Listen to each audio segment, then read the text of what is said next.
बाहि लॻे रहियो कुझु कोन्हे हिकिड़ो 10-20 दफ़ा बाहि लॻी चुकी आहे हाणे असांखे होश कोन्हे ख़बर कोन थी पए की छा करियो ॿार बच्चा सभु परेशान आहिनि को बेहोश पिया आहिनि किथे पिया आहिनि घर अंदरि लॻे थी बाहि हाणे असांखे ख़बर पए कोन थी छा करियूं छा न करियूं ग़रीब माण्हू केॾां वञूं असां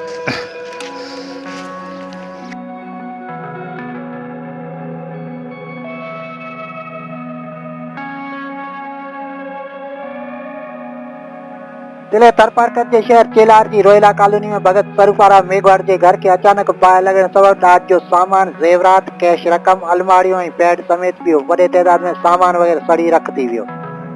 जॾहिं त इन सिलसिले में मुतासर खानदान के गुणेशमल मेघवाड़ ऐं ॿियनि वाइस अफसर के ॿुधायो त असांजे घर के गुज़िरियल 2 सालनि में अॼु 20 दफ़ा बाहि लॻी आहे, लखें रुपयनि जो नुक़सान थी चुको आहे। असांजी कंहिंसां बि दुश्मनी कोन्हे, ज़ाहिरी तौर ते बाहि कुदरती ऐं गैबाती लॻे थी, वधीक रब थो ॼाणे त छा आहे।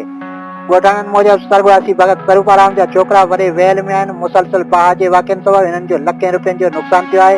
हिननि जा घर भाती सभु ख़ौफ़ ऐं हिरास में वरतल ऐं मुसलसल रातियूं जागी कढण ते मजबूर आहिनि।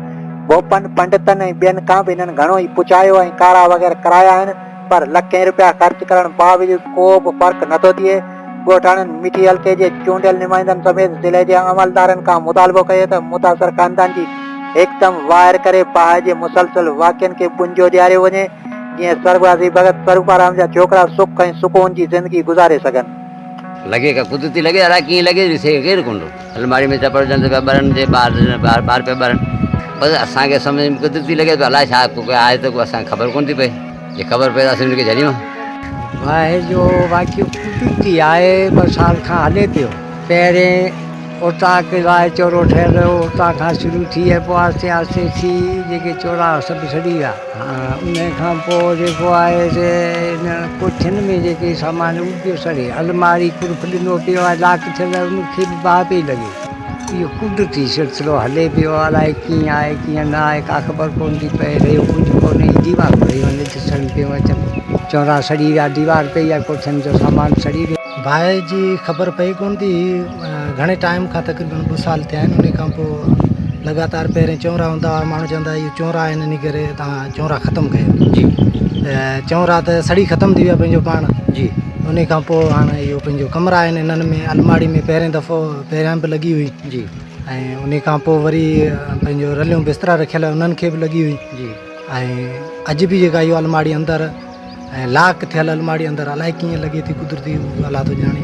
अच्छा, ऐं लॻे पई माना तमामु घणो नुक़सान बि थी वियो आहे। अच्छा, ऐं हिननि जी हालत बि तव्हां पाण ॾिसो पिया, हिकिड़े खे चकर अचनि, ॿिए खे अचनि, परेशानी बि आहे, पंहिंजे हिसाब सां असां पाण बि परेशान आहियूं, पर अलाह थो ॼाणे छा आहे।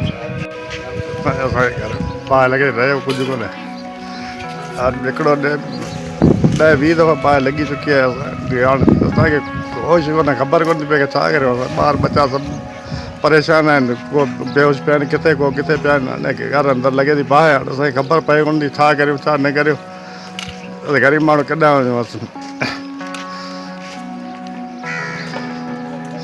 ॻाल्हायां छा ॻाल्हायां